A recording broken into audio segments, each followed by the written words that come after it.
हम दोनों बहुत खुश थे साथ में, और हम दोनों ने प्लानिंग भी की थी उस दिन कि हम ईद के बाद निकाह कर। रोज़ा था, खालिद मुझे मोमोज देकर गया रोज़ा खोलने के लिए, मेरे घर पर छोड़ के गया। मेरा नंबर तो 3 दिन से उन्होंने फॉरवर्डिंग पे लगा रखा था, तो मेरे नंबर पे किसी की कॉल नहीं आती थी, ना मैंने करी किसी को, और व्हाट्सअप उन्होंने डिलीट करवा दिया था मेरा।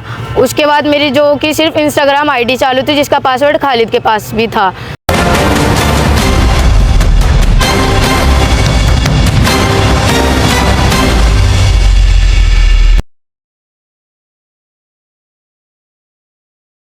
नमस्कार दोस्तों, मैं आपका दोस्त, आपका साथी चंद्रजीत शर्मा।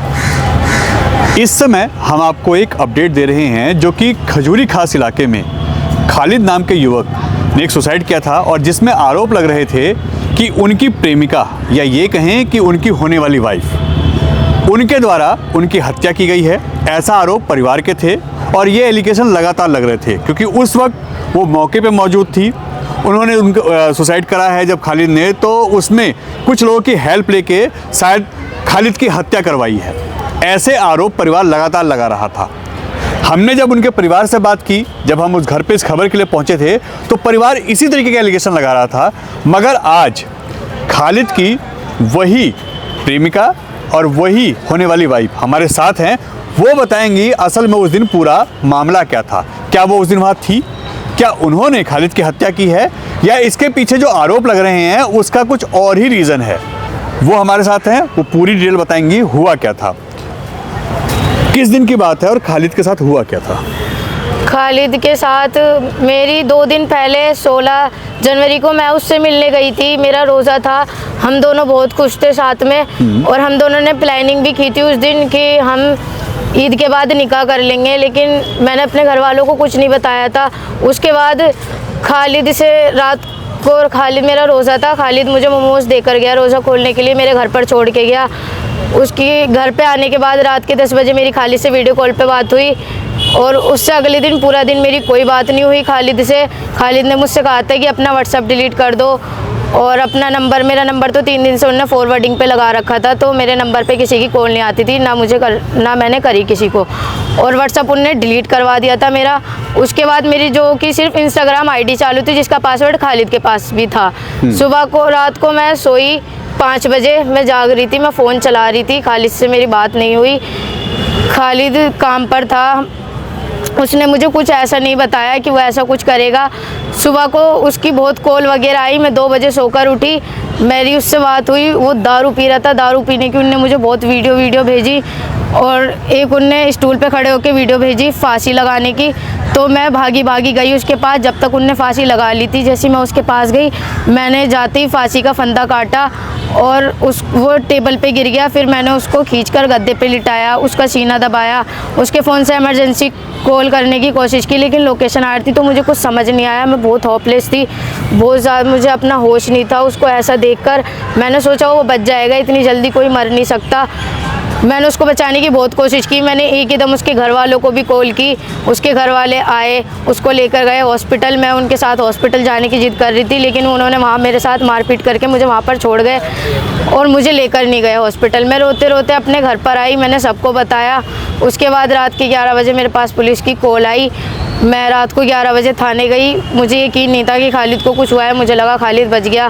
पुलिस वालों ने कहा कि खालिद जा चुका है, और उन्होंने मुझसे बहुत पूछताछ की। मेरे पास प्रूफ हैं, खालिद ने जो वीडियो भेजी थी लास्ट चैट, उसने बोला अपना ध्यान रखना, हम तो चले मैडम जी, और वीडियो वगैरह भेज रखी थी बहुत सारी। उसके बाद उसके घर वाले मेरे ऊपर ऐसा आरोप लगा रहे हैं कि मैंने किसी के साथ उसको मिलके मारा, जबकि हम 15 दिन साथ में रहे। तो मैंने अपने घर वालों तक को ब्लॉक कर दिया था, और मेरे घर वाले जिस दिन मैं खालिद के साथ गई थी, उस दिन मेरे घर वालों ने मेरे ऊपर कॉल करी, मेरे पास कॉल करी, और मुझे कहा कि तू घर पे आ जा, वो सही नहीं है, ऐसा सही नहीं है, तू ऐसा करेगी। उसके घर वाले नहीं मान रहे, हम तेरी शादी कहीं अच्छे घर में करा देंगे। मैंने अपने घर वालों से कहा कि मुझे इसी से करनी है, वरना मैं सुसाइड कर लूँगी। इस वजह से मेरे घर वालों ने कुछ नहीं बोला। उसके बाद मैंने अपना फ़ोन ऑफ़ कर लिया। 3-4 दिन तक हम खालिद के साथ रहे। मैं घर से बाहर नहीं निकलती थी। मुझे कहीं जाना होता था तो खालिद ही लेकर जाता था दवाई वगैरह दिलाने, कहीं भी। बाकी मैं घर से बाहर नहीं जाती थी। खालिद नाइट में काम करता था, रात को 8 बजे वो काम पे जाता था, सुबह को 7-7:30 बजे तक वो घर पे आ जाता था। पूरी रात हम बात करते थे और जब वो आ जाता था तो हम सो जाते थे। शाम को 6 बजे हम सोकर उठते थे। जैसे उस दिन जब खालिद ने सुसाइड किया था तो आप कहाँ थे? मैं अपने घर पर थी। मैंने उसकी बहुत सारी कॉल वगैरह देखी और उनने मुझे वीडियो भेज रखी थी दारू की। एक में वो ऑटो में बैठ के जा रहा था, उसकी जैकेट में दारू रखी थी, ऐसी ऐसी वीडियो बना के भेज रहा था। ऐसे वो मेरे साथ हमेशा करता था, दारू की वीडियो बना के भेजता था, जिससे मैं बहुत किलसती थी। मगर मतलब ये कहना आपका है कि उस वक्त आप उस घर में नहीं थे? नहीं, मैं उस घर में नहीं थी। आपको जब कॉल आती है कि मैं ऐसा करने जा रहा हूँ, जैसे आपने चैट दिखाए कि वो लिख रहे थे कि मैडम जी अपना ध्यान रखना, अलविदा, मैं जा रहा हूँ, उसके बाद जब उन्होंने कॉल की है आपको सुसाइड करते समय का, तो आप उसके बाद वहाँ पहुँचे हैं अपने घर से? नहीं, उसने मुझे कॉल नहीं की थी। बस मैंने दारू की वीडियो देख के मैं बहुत गुस्सा हो गई। मैं उसके पास जाने लगी, मैं आधे रास्ते तक पहुंच गई थी, उसकी वीडियो कॉल आई। उनने जब भी ऐसा कुछ नहीं कहा कि वो फांसी लगाएगा, उनने सिर्फ वीडियो कॉल पे दारू का गिलास दिखाया मुझे। तो मैं बहुत ज़्यादा गुस्सा हो गई, मैं और तेज जाने लगी। फिर उसके बाद मैंने जाकर देखा तो उसने फांसी लगा चुका था वो। और जब आप घर में पहुँचे हैं तो जहाँ आप थे उस वक्त, वहाँ से जहाँ खालिद रह रहा था वो कितनी दूरी थी? कितना टाइम लगता है आने जाने में, अगर माना जाए? 20 मिनट का रास्ता है। 20 मिनट का रास्ता है। जब आप पहुँचे तो जहाँ किराए पे आप रह रहे थे, तो आपके मकान मालिक जो हैं वो वहाँ पे आए थे उस वक्त? मकानदार नहीं थे, मकानदार का भतीजा था जिसने ये सब कुछ देखा था, और नीचे कैमरा भी लगा है, आप उनको चेक कर सकते हो। मैंने खालिद को सिर्फ फांसी पे से उतारा था। अच्छा, आपने उतारा था? और उस वक्त उनके भतीजे वहाँ पे थे, मकान मालिक जो है उनके भतीजे आपके साथ थे उस वक्त? नहीं, मैंने जब रस्सी काटी थी वो गिर गया था, जब आए थे कुछ लोग आए थे। हाँ। उसमें वो भतीजा भी था? हाँ, भतीजा था। उसने कॉल करके मकानदार को बुलाया और मैं मकानदार की गली पड़ती है घर से पहले, वहाँ से मैं आ रही थी तो मकानदार नाली साफ कर रहा था, उसने मुझे देखा था आते हुए, और एकदम 2 मिनट बाद ही मकानदार के भतीजे ने उसको कॉल की। तो मकानदार ने मुझसे कहा ये लड़की तो अभी आई है और ये काफ़ी दिन से यहाँ थी भी नहीं, और मकानदार को ये भी नहीं पता मैं उसके साथ कितने दिन रही, क्योंकि उन्होंने मुझे 1-2 बार ही देखा है। मैं रूम से बाहर नहीं जाती थी। हम 15 दिन साथ में रहे हैं, और 1 जनवरी की रात को खालिद मुझे खुद घर छोड़ गया था। हमारे बीच में प्लानिंग हुई थी कि खालिद थोड़े बहुत पैसे जमा कर लेगा, फिर हम निकाह करके साथ में रहेंगे। अच्छा, ये आप निकाह करने के लिए आप लोग राजी थे, और हाँ। कुछ दिनों बाद आप ये निकाह करने वाले थे। हाँ। अब ऐसे में जब पुलिस की स्टेटमेंट आती है तो क्या पुलिस को आपके मकान मालिक ने बताया कि उस वक्त लड़की घर में नहीं थी? हाँ, उन्होंने बताया। तो ये जो आरोप परिवार लगा रहा है कि आपने मर्डर किया है, आपने खालिद की हत्या की है, ये गलत है? हाँ, ये बिल्कुल गलत है, क्योंकि खालिद ने मुझे वीडियो भेजी थी और जब तक मैं गई वो उनने फांसी लगा चुका था, मुझसे देखा नहीं गया, और मुझे लगा कि इतनी जल्दी कोई मर भी नहीं सकता। दारू पी रखी थी, मुझे लगा बेहोश हो गया, मैंने जल्दी फांसी की रस्सी काट दी। उसके बाद मैं वो नीचे गिर गया टेबल पे, फिर मैंने उसको उठाकर गद्दे पर लिटाया, उसका सीना दबाया, उसके ऊपर पानी छिड़का उसको। जब वो होश में नहीं आया तो मैंने इमरजेंसी कॉल लगाई, फिर उसके घर वालों को कॉल लगाई। मतलब ये आपने कोशिश की बचाने की? हाँ, मैंने उसको बचाने की बहुत कोशिश की, क्योंकि वो हमेशा ऐसे ही करता था, बेहोश होने के नाटक करता था मुझे डराने के लिए। उसके बाद फिर आपने पुलिस कॉल की है या पुलिस कॉल किसी और ने की थी? फिर मुझे नहीं पता, खालिद के घर वाले उसको हॉस्पिटल ले गए थे। मुझे लगा कि वो बहुत ज़्यादा नशे में, इसलिए होश में नहीं आ रहा था, वो ठीक हो जाएगा। फिर उसके पापा को मैंने कॉल करी, खालिद के नंबर पे पहले बहुत कॉल करी, नहीं उठाई, क्योंकि उसके घर वाले मेरे साथ ऐसे मारपीट कर रहे थे, तो मुझे डर लग रहा था उनके सामने जाने में। और उसके बाद मैंने उसके पापा को कॉल करी तो उसके पापा ने इस तरीके से बात की कि खालिद को तो तूने ऊपर भेज दिया। तो मुझे लगा कि ये लोग मजाक कर रहे हैं मुझे डराने के लिए। मैंने उनसे बोला खालिद को कुछ नहीं हुआ, खालिद बिल्कुल ठीक है। अच्छा, खालिद ने इससे पहले भी कोई ऐसा काम किया था, जैसे एक बार शायद यमुना जी में कूदे थे कुछ? हाँ, एक बार खालिद के घर वाले शादी कराने के लिए बिल्कुल भी तैयार नहीं थे, तो वो जमुना में कूद गया था। फिर उनने मुझे वीडियो कॉल करी थी, उनने कहा था कि तो मेरी तुझसे शादी नहीं हो सकती, तो मैं कभी किसी से नहीं करूँगा, मेरे घर वाले नहीं मान रहे, उनको दिखना चाहिए ये सब। उसने ऐसा कुछ कहा था। फिर मैंने जल्दी भाग कर उसके घर पर गई, उसको मैंने दिखाया, उनके घर वालों को वो वीडियो दिखाई, उसकी बहन को भी भेजी वो वीडियो कॉल चल रही थी, मैंने स्क्रीन वीडियो बना ली थी जब वो जमुना में कूदा था, लेकिन वो बच गया था। क्योंकि वो ऊपर से नहीं कूदा था। अच्छा, ये आपने खुद उनके घर वालों को दिखाया? हाँ, मैंने कि उनके उसने यमुना में मतलब कूदने की कोशिश की है, जान देने की कोशिश की है। हाँ। ये आपने जाके खुद फिर बताया उस था? दिन उसके पापा आए हमारे घर पे शादी की बात करने, तो उसके पापा ने कहा कि हम इसको बेदखल कर देंगे, अगर तुझे इससे शादी करनी है तो। फिर वो मुझसे पूछने लगे कि तुझे खालिद से शादी करनी है या उसकी प्रॉपर्टी से। मैंने कहा मुझे खालिद से शादी करनी है, मैं खालिद के साथ रोड पर भी रह सकती हूँ। मतलब इसमें आपका फिर- कोई रोल नहीं है? नहीं, परिवार जो कह रहा है कि आपने मर्डर किया है, आपने हत्या की है, ऐसी कोई बात नहीं है? नहीं, मैं तो खुद उससे इतना प्यार करती थी, उसके लिए मैं अपने पापा को हॉस्पिटल में छोड़कर चली गई थी। मैं उसके साथ क्यों ऐसा कुछ कर सकती हूँ? अच्छा, एक चीज़ और परिवार कह रहा है कि आपके कई लोगों से बातचीत थी, कई लोग आपके टच में थे, यानी कैरेक्टर लेस वाली बात कर रहे हैं वो, कि आपकी बातचीत थी किसी से और आप लगातार और लोगों के भी संपर्क में, खासकर लड़कों के, ऐसी कोई बात है? नहीं, ऐसी कोई बात नहीं है। मेरा व्हाट्सअप, मेरी आइडिया सब कुछ खालिद के फ़ोन में ऑन रहती थी, और अगर मैं घर से बाहर भी जाती थी तो खालिद मुझे लेकर जाता था। मैं अपने घर पर थी, जब भी मुझे कहीं भी जाना होता था खालिद मुझे लेके जाता था, मेरी गली के बाहर से ही। मतलब आप लोगों के बीच में ऐसी कोई दिक्कत नहीं थी? नहीं, हमारे बीच में ऐसी कोई दिक्कत नहीं थी, हमारी लाइफ बहुत अच्छी चल रही थी। आपने वीडियो भी देखी होगी, आपने वीडियो देखी हम वो थी, वीडियो भी आपको हमारी दिखाते लाइफ हैं। बहुत अच्छी चल रही थी। खालिद मेरे साथ बहुत खुश था। एक बार रात को जब हम दोनों साथ में ही रह रहे थे 15 दिन के बीच में, तो खालिद ने मुझे स्क्रीनशॉट भेजा, उसकी बहन ने स्टेटस लगा रखा था, कल तक जो जिगरी थे आज वो जहरीले सांप हैं। उसके बाद वो उसका बहुत मूड ऑफ हो गया, उन्होंने मेरी कॉल काट दी। फिर मैं रोने लगी, उसने इस तरह मुझसे बात करी। फिर वो बोलने लगा मेरे घर वाले ऐसा ऐसा बोल रहे हैं, मैं और खालिद का नाम भी लिख रखा था उस स्टेटस पे। फिर मैं रोने लगी। जब मैं रोने लगी तो वो रात के 3 बजे घर पर आ गया। फिर मैं उसको मनाने लगी, वो बहुत सैड हो गया था। मैंने वीडियो भी बनाई थी उस दिन, जिस तरह मैं उसको मना रही थी। और सुसाइड करने से एक दिन पहले खालिद ने मुझे सारी वीडियो भेजी थी, 2-3 वीडियो भेजी थी अपने साथ की, जो हमने साथ में रहकर बनाई थी। अच्छा, आपके परिवार से मिलने, आप लोगों से मिलने खालिद के पापा आए थे? हाँ, मिले थे। उन्होंने ये भी कहा था कि आपको शादी करनी है नहीं करनी आप देखो, या रहना नहीं रहना साथ, हमें कोई दिक्कत नहीं है। हाँ। हमारा कोई मतलब नहीं है, आप लोग जियो हाँ, मरो या कहीं भी रहो, हमें कोई मतलब नहीं है आज के हाँ, बाद। उन्होंने ऐसा हमारे कहा पे था। कोई आरोप नहीं है, और हम कभी क्या मैं आरोप लगाओगे तो हमारे से कोई लेना देना नहीं है। हाँ, ऐसा ही कहा था उन्होंने। और उसके बाद फिर वो शादी की बात भी कर जाते थे और फिर आते भी नहीं थे।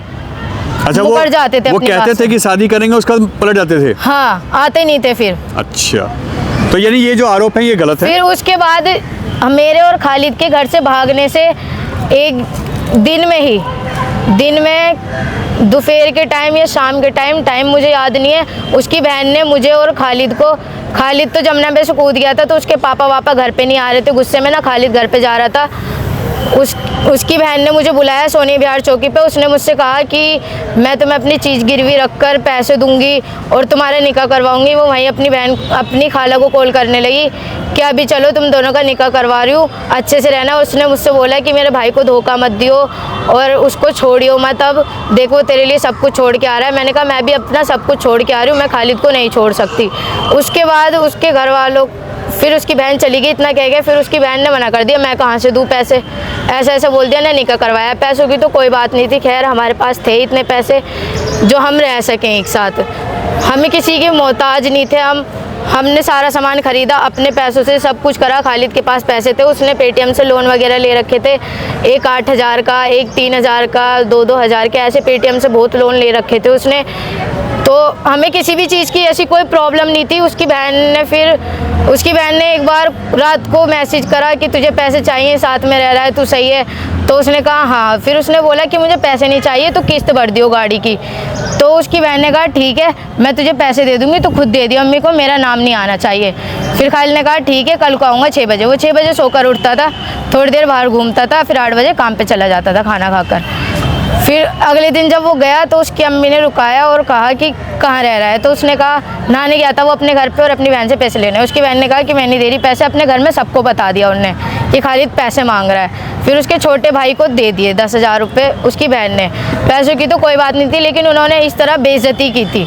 खालिद को ये बर्दाश्त नहीं हुआ, खालिद रोया भी था उस दिन बहुत। अच्छा, परिवार ये भी कह रहा है कि उस दिन खालिद घर पहुंचा था, खालिद ने खाना खाया था, खाना खाते समय कॉल आई उसको और उसके बाद वो वहां जाता है और सुसाइड कर लेता है। उस दिन मैंने खालिद को कोई कॉल नहीं करी, मैं सो रही थी। मैं 2-3 बजे के बीच में सोकर उठी, मैंने देखा उसकी बहुत कॉलें आई हुई थी।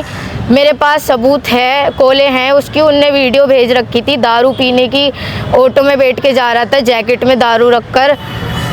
मेरे पास हर चीज़ है, मैंने उसके साथ कुछ गलत नहीं किया। पुलिस ने आपसे पूछताछ की थी? पुलिस ने मुझसे पूछताछ की, जब मैंने पुलिस को प्रूफ दिखाया उसके बाद पुलिस ने मुझसे कुछ भी नहीं कहा। अच्छा, और ये थाना कौन सा था? थाना खजूरी खास। थाना खजूरी खास। और जहाँ सुसाइड हुआ था वो थाना सोनिया विहार है? हाँ, जहाँ सुसाइड हुआ था वहाँ थाना सोनिया विहार है। और आपसे पूछताछ थाना खजूरी के लोगों ने की थी, पुलिस कर्मियों ने की थी? जी। आपने उनको प्रूफ दिखाए? हाँ। उसके बाद उन्होंने कोई बात नहीं की आपसे? नहीं, उसके बाद कोई बात नहीं हुई। और मैं आप लोगों से निवेदन करूंगी कि आपको अगर लगता है कि मैंने खालिद को मारा है या मरवाया है तो नीचे कैमरा लग रहा है, आप उसको चेक कर सकते हो प्लीज़। मेरे ऊपर ऐसा इल्ज़ाम ना लगाएं।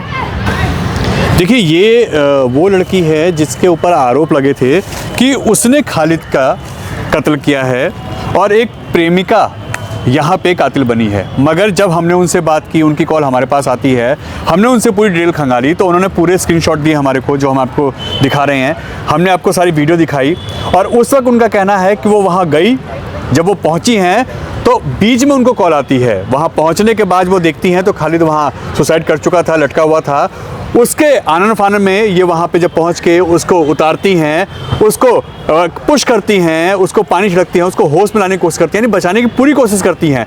उस वक्त ये मौके पे मौजूद नहीं थी और इसकी गवाही पुलिस को, जहाँ ये रहती थी किराए पे खालिद के साथ, उसके लोगों ने दिया है। उनके जो लैंडलॉर्ड है उन्होंने बताया है कि उस वक्त लड़की यहाँ नहीं थी, हमारे सामने आई है और ये यहाँ पे उस वक्त जो मर्डर हुआ है या हत्या हुई है, सुसाइड हुआ है, इसमें कहीं इनका रोल नहीं है। यानी कहीं ना कहीं जो परिवार आरोप लगा रहा है उसकी सच्चाई इन्होंने खुद आके बयां की है कि ऐसी कोई बात नहीं थी, मेरा कोई रोल नहीं है, मुझे खामोखा बदनाम किया जा रहा है और मैं खालिद के साथ अच्छे से रहती। सुसाइड जो किया है खालिद ने शायद नशे में किया है या किसी और कारण से किया है, इसमें मेरा कोई रोल नहीं है। तो यह कहीं ना कहीं क्लियर होता है कि जैसे इनके स्टेटमेंट है, क्योंकि ये आरोप परिवार के थे कि जो लड़की है उसने कुछ लोगों के साथ मिल के खालिद का यहाँ पे हत्या की है और उसको सुसाइड का रूप दिया गया है। मगर वो खुद आती हैं जिनके ऊपर आरोप लगा रहा है परिवार, उन्होंने खुद बताया कि मैं उस वक्त मौके पे थी नहीं, मैं पहुंचती हूँ, मैं बचाने की कोशिश करती हूँ, मैं ही नीचे उतारती हूँ और जब मैंने उतारा तो उस वक्त कंडीशन क्या थी, इन्होंने चाकू से उस फंदे को काटा जिससे खालिद की बॉडी गिर जाती है। उसके बाद ये लोग इमरजेंसी कॉल करते हैं, खालिद को बचाने की कोशिश करते हैं, पानी का छिड़काव करते हैं, होश में लाने की कोशिश करते हैं और अपनी हर वो कोशिश करते हैं जिससे वो बच सके। इनका कोई रोल नहीं है उसमें, जैसे ये कह रहे हैं और परिवार के अपने एलिगेशन है। अब आप लोग खुद समझदार हैं, आप खुद देखिए कि क्या जो इन्होंने कहा है वो सच है। हमने आपको सारे प्रूफ दिखाए और पुलिस को जो इन्होंने प्रूफ दिए हैं उसके बाद पुलिस ने भी इस मामले में एक तरफा जो कार्रवाई हो रही थी कि सुसाइड है तो सुसाइड ही मान लिया है, क्योंकि इनके प्रूफ काफ़ी पर्याप्त हैं। बाकी इसका फैसला तो कोर्ट करेगी या आगे पुलिस की कार्रवाई में होगी। N Bharat TV, Delhi.